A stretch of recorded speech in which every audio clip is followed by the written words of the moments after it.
Hi, welcome to Formlessness, the show that's always being. We're back at you for another episode. I've been off the chain recently, just blowing bars off the dome, through the dome. Chickle whip waps, smiley smiles, psilocybin. Taking psilocybin. So yeah, what's up? Hey. All right. Now that we have done the litmus test of the listenership, if you've made it this far into the episode, welcome. Thanks for being here. I haven't done one of these in a long time. Probably about 3 months. But I'm here, I'm back at it again. This episode is filmed. If you would like to support this show and all of the things it stands for, which, I gotta say, is in some way also supporting me, because I am the facilitator of the space which allows the show to exist.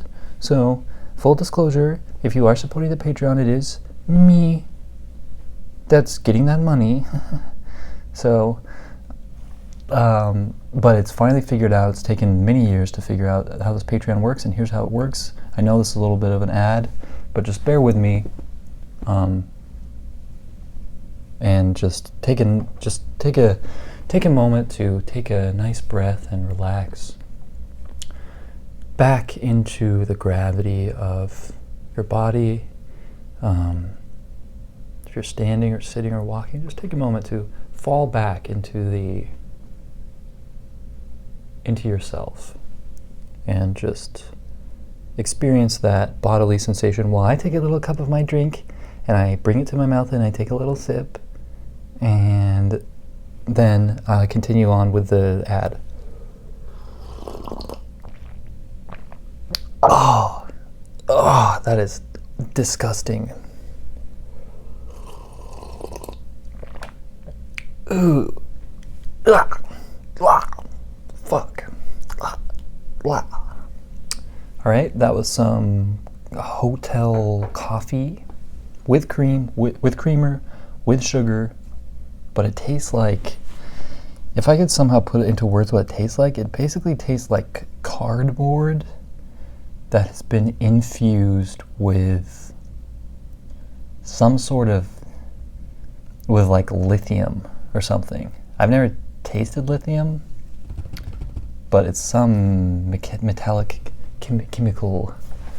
But ding ding, lights on. Oh, the lights doesn't work. Major realization for me, that does not taste good. Okay, so the Patreon works by, there's 3 tiers, but all the tiers give you the same stuff. You can pay $11 a month, $22 a month, or $33 a month based on the generosity of your heart, but you get the same thing. Everything's equalized. Everyone gets the same stuff. And also, and I know I'm selling this really well and really succinctly, and I am taking into account your experience as a listener of this podcast by being concise, staying on topic, not doing an ad that takes too long, getting into the real meat and greet of this. Meat and potatoes of this, the real meat alternative to the dish of the show. Oh God. Okay, but no, it's good. And the Patreon, it contains 50, 60 episodes from over the last 5 years that I've done. Some of them are amazing, some of them are terrible. It is formlessness, as you all know. So if you're looking for something, basically what I want to say is, like, you can buy the Patreon for 1 month, and then you'll get a YouTube playlist of unlisted videos of all of the past seasons. So if you just are looking to, basically, you can just buy it 1 month and then get like 60 episodes that you will have access to forever. And then if you want to be up on the new episodes and watch the video of the stuff that comes out as it comes out, then you can remain subscribed month after month. So that's how the Patreon works, and I'm excited about it, and I'm happy that I found a way of doing it that feels right. Give me money, please. Okay, yeah, so now I'm going to take a little sip of my beet juice with B12. Ooh, that's beet juice. Ooh, damn, that's beet. Woo. Ooh, damn, that's beet juice right there. Whew, wow.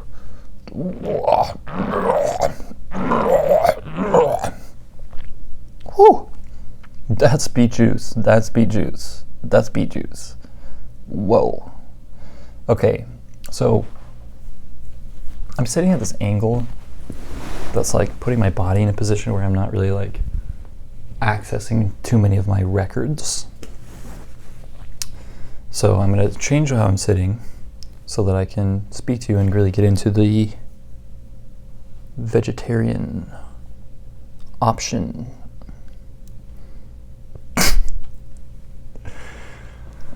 Oh, anyone out there, if anyone gets that joke, let me know. If anyone gets that anti-joke, let me know. Yeah. So as always, I'm excited to be here. I'm really happy. It's like, whoa. It's almost like beet juice, making like an episode of this podcast and looking. I'm filming this with the front-facing camera on my phone today, so I am able to see me, reflected, mirrored back to me, opposite to how I actually look. And it is distracting, and it is exciting, and it is a lot of self-awareness, which I appreciate, but also I feel, as always with this, just so insecure about how well, it's not that I necessarily, it's a paradox, I guess, and this is a great jumping off point to get me going into the real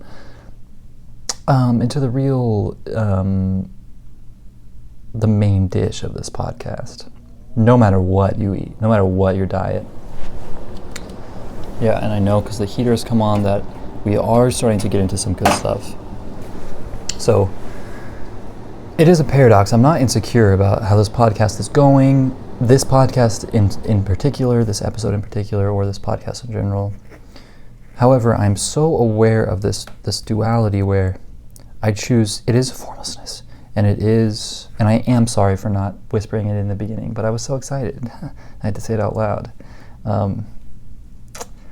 What I'm saying is like, this podcast is about free form, genuine expression. So as I dilly-dally, tally, rally, mally, fally, wally around, and sometimes don't even say real words, and sometimes just go off, it's like go off king, go off queen, go off sun and moon. You know what I'm talking about? Why don't we call our daughters moons? That's the real juice. That's the real juice that you can get from listening to Formlessness, the show that's always being.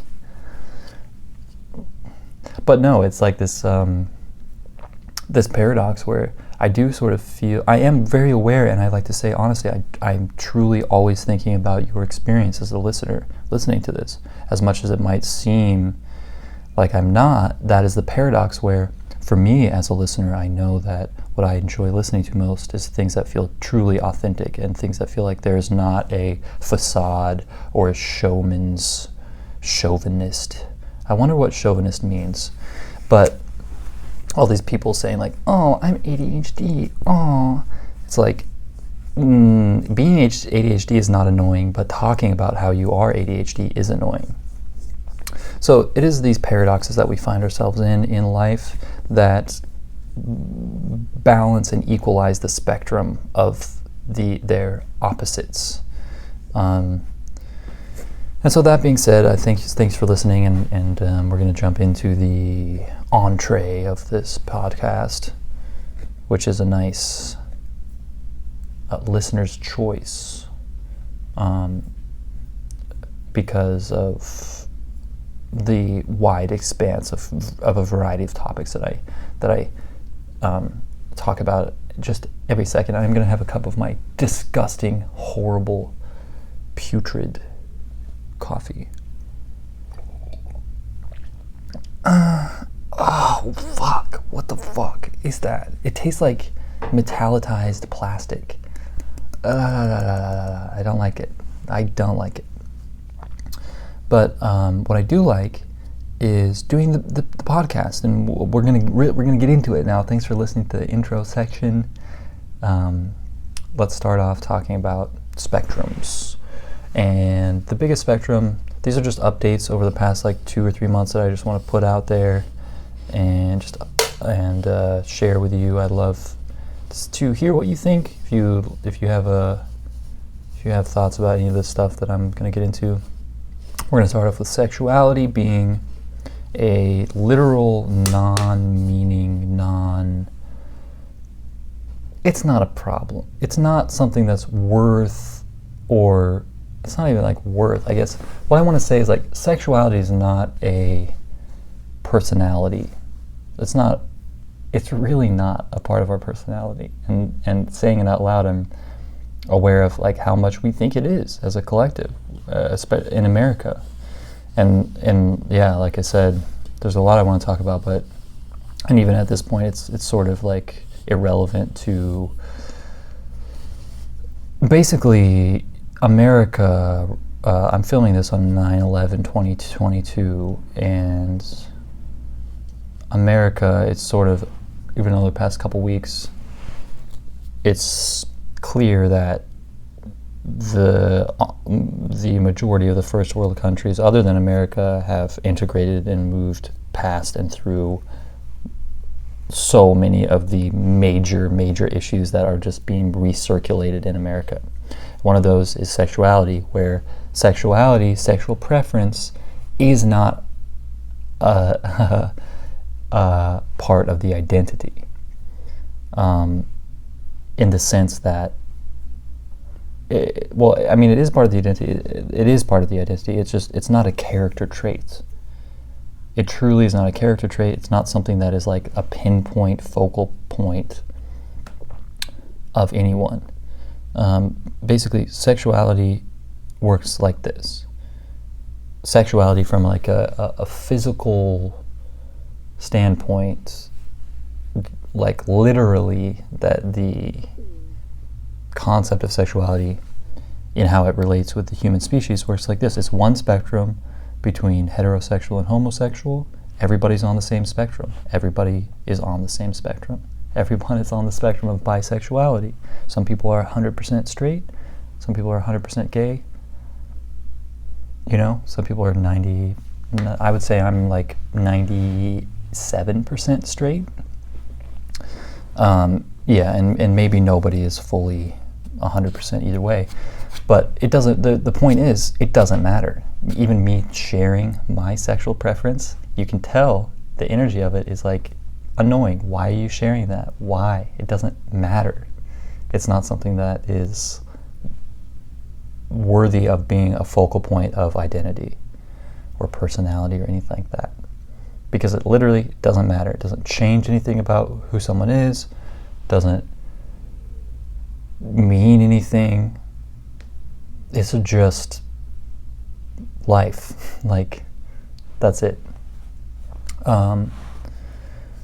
So, yeah, these spectrums of opposites that exist on the same line of truth are all over everything, in many ways is how we, as humans, perceive and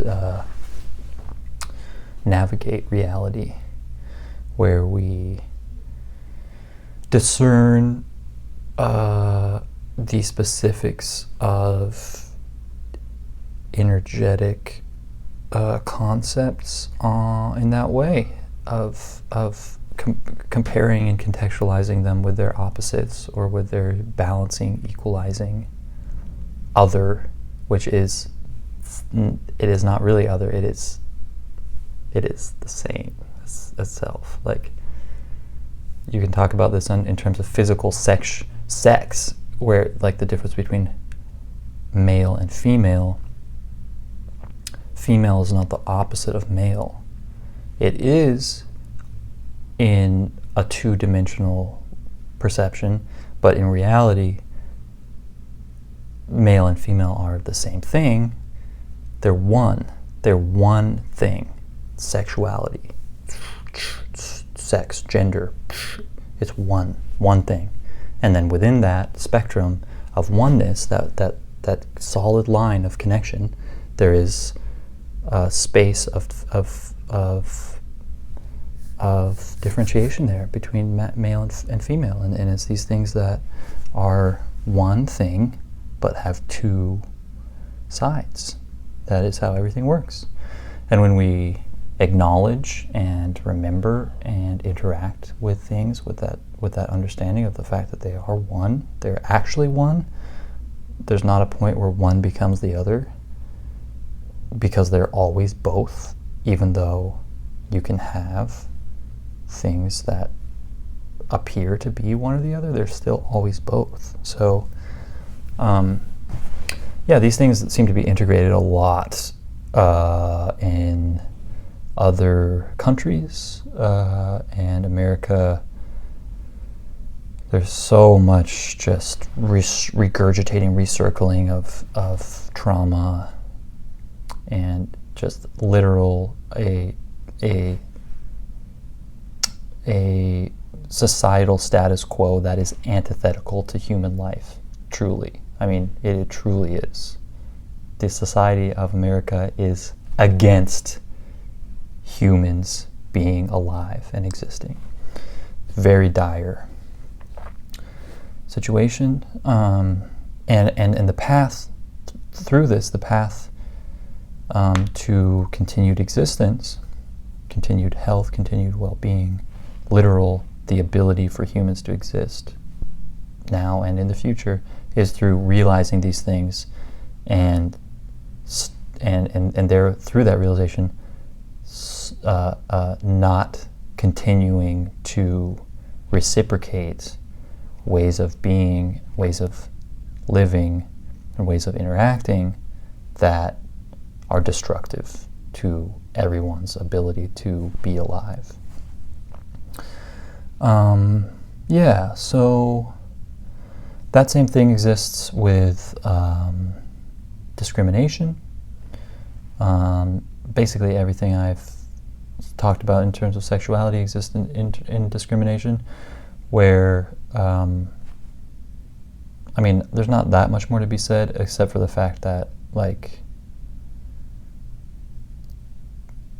I don't know, I'm wondering if I should maybe talk about my specific experiences on a Patreon episode around this, because I don't want to generate any more entanglement with these sort of things. But there's a lot of discrimination that's going on that is really, really, really destructive and really regressive. So like, for example, I have a disability. I have a asymmetrical skeletal structure, where the right side of my body is a different shape than the left side of my body. And this is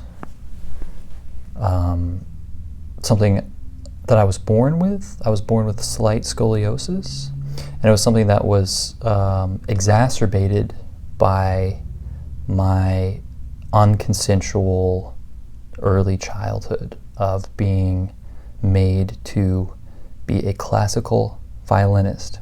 And that means I spent hours and hours and hours as a young child in this position, with my right arm up and across my chest, my head tilted to the left side, my left arm out to the side, which is the position needed to play violin. And so now I have this imbalance in my physicality, where my right side is like sort of turned inward because of that positioning. My right hip, all these things across the expanse of my physicality, there's this slight imbalance.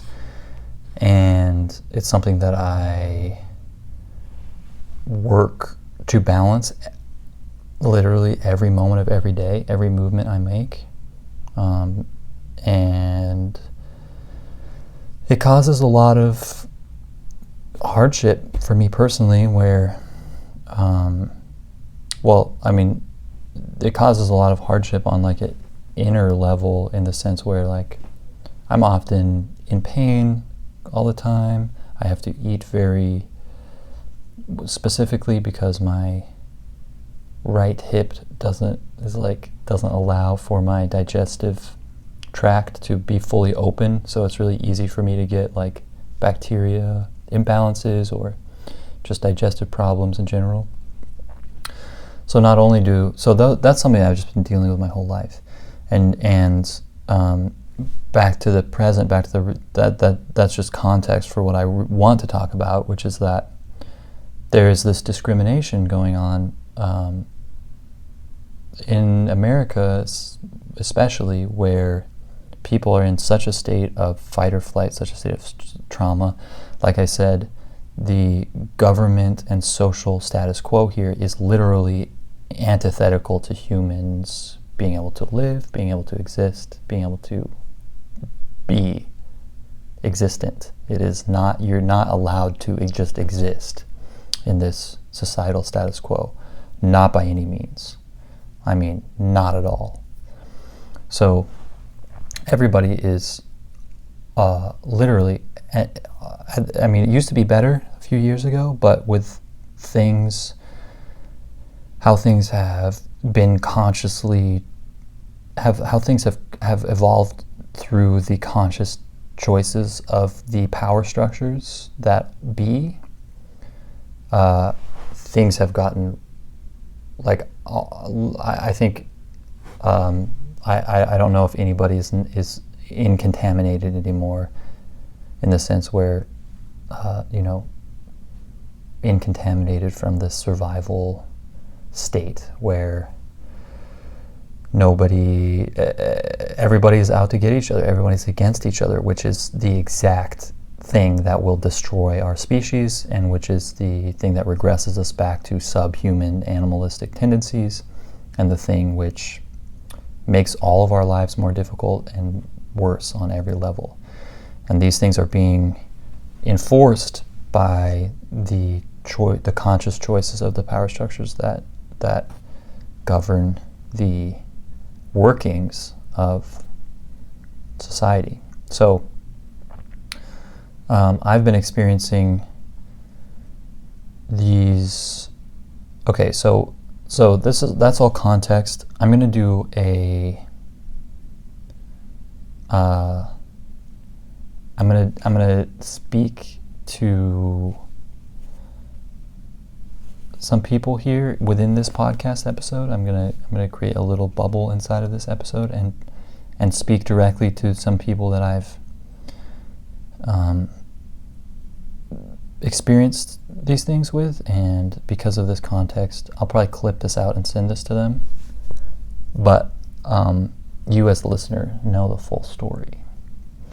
So I just want to talk to the people at the Lookout Arts Quarry in Bellingham, Washington. I'm an artist and a human, and I have been discriminated against for my physical disabilities and the color of my skin and my sexual gender. I've been in a position where I have had no resources, nowhere to live, and I came to the Lookout Arts Quarry because it was presented as a artist sanctuary, a place that values, understands, and strives to allow space for artistic living. And I have experienced overt discrimination as someone who's greatly in need, very, very in need of support and help on every level. I have experienced conscious discrimination, people putting things onto me, putting ideas and beliefs onto me that have nothing to do with who I am, are things that I've never engaged with, are completely irrelevant to me as an individual, but yet are being placed onto me because of how I look, how my body looks, and how I move, because I have a physical disability. And these things are, it's one thing to be racist and to put stereotyped beliefs onto an entire culture of people because of how they look, or because of the color of their skin. But it's even worse to discriminate against people who, for these reasons that are, obviously racism is, I used to think it was the worst thing, but I now am here to say there's something that's even worse than racism, and it's using these same discrimination, the same sort of discrimination, but in more subtle ways, where, I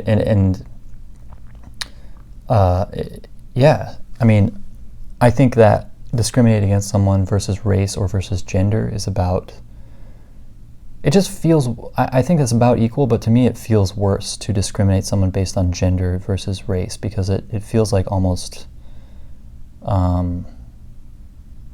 less a choice. It's like, is it worse for me if I had black skin? Would it be worse for me to bleach my skin, or if I had a penis, would it be worse for me to get, sexual organ surgery? You know what I'm saying? Like, I don't know. Those things are probably about equally as vile and inhuman as you can get.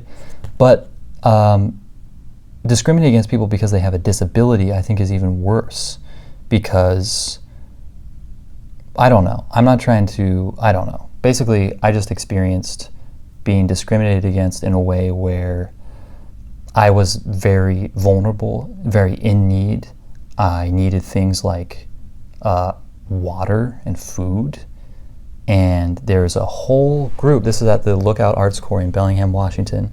There's an entire group of people who have good water, healthy food, extra resources that is set up to, or is purportedly set up to support artists. And yet my experience there was being forcibly blocked and removed from these basic resources for reasons that were hidden from me consciously, and were also, like I said, discriminatory projections about things that had nothing to do with me. I still have no idea, like, what this person, what about me people use to assume or imagine that I'm something that I'm not. But these things are just completely inhuman. It's like a human being chooses to allow an energy and a logic into their body, into their mind, and becomes in service of this energy and this logic, which is not a human thing. It has nothing to do with humanity, and in fact, the logical end to these energies is the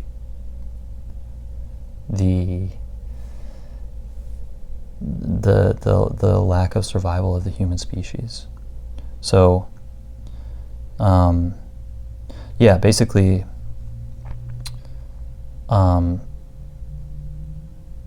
that is really a horrible pandemic, especially in America. Yeah, it seems like all the other countries have transcended that and integrated that and worked through that. But here it's this thing of like the people that are in need are the last people who are going to get help. The people, we are conditioned this way in America, where it's like if you see a homeless person, all you do is judge and discriminate against them, thinking of like these stories of like what kind of person they are, seeing them with this perceptive lens of like, oh, they deserve this, or what have they done to deserve this. And for me, as a person who has been homeless for the last 4 months, fully homeless, living in a tent, living on the streets, and experiencing this, where it's like the people that are in need are the ones who are literally being forcibly blocked from basic resources, and the people who already have extra resources are being given easy access to even more resources, and that must end. And yeah, I guess that's really what I needed to say, what needed to come out on this episode. Yeah, so I mean, what is the alternative to that? What is the solution? Very simple, very easy, very based and grounded and totally, it's all there in consciousness. Like really, you got to think about it for literally, I'm going to explain it to you right now. It's probably going to take 3 minutes. All anybody has to do is genuinely think about this for a tiny amount of time, and we'll never have an issue with it anymore. So here we go. Ready? Human beings, we have bodies. We exist. We're a species. We're an animal species. And the human body is something that we all share in common. We all are different. We all are unique, but we all have a human body. And the human body has a set of needs which allow it to function, because it's like a car. It's an organism. We can use the example of a car if that's something people can relate to, where it's like you got a car with a gas engine, you got to give it gas, you got to give it oil. It has wheels, you got to blow the wheels up with air. There's a few basic things that are needed across the board for function. For the human body, it is sleep, it's water, sleep, food, and a home. We need, that is what we need. We need a place to live, we need food, we need sleep, and we need water. Those are the 4 basic needs. No matter what your gender, no matter what your race, no matter where you are in the world, we all need those things. And that's it. Nothing else matters. Nothing else has any worth. Nothing is worth talking about. Nothing is worth, squabbling over. If there's someone out there that's hurting other people or enforcing things on people that they don't consent to, that's wrong. That's not okay. That's all the information anybody ever needs in terms of their own self-perception and in terms of their own function in the world, where it's like you look at yourself. This is the path to removing these painful distortions in our own self-perception, which cause us to act in these inhumane, regressive, animalistic ways. We're not here to be animals. Like, we're not here to exist. I see this a lot. Like, they're like people, human beings who are embodying the state of consciousness of a dog, a wolf, a bird. These are interesting energetic archetypes, but we as humans, we can use those symbolically and integrate aspects of them, but we're not meant to regress back to that actual state of consciousness. And so to remove these distortions, we just look at our bodies in this impersonal, grounded way of looking at the body as a natural organism, as a mechanical, functional organism species. And so it's very simple. It's all there. The time is beyond now to live this way. Literally nothing else. Anything else that's going on where anybody's trying to fuck with anyone else, government's trying to fuck with other people, individuals trying to fuck with other people, businesses, it's just very clear it's not okay to do something to anybody without their consent.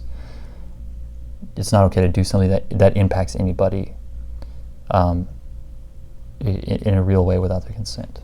That's it.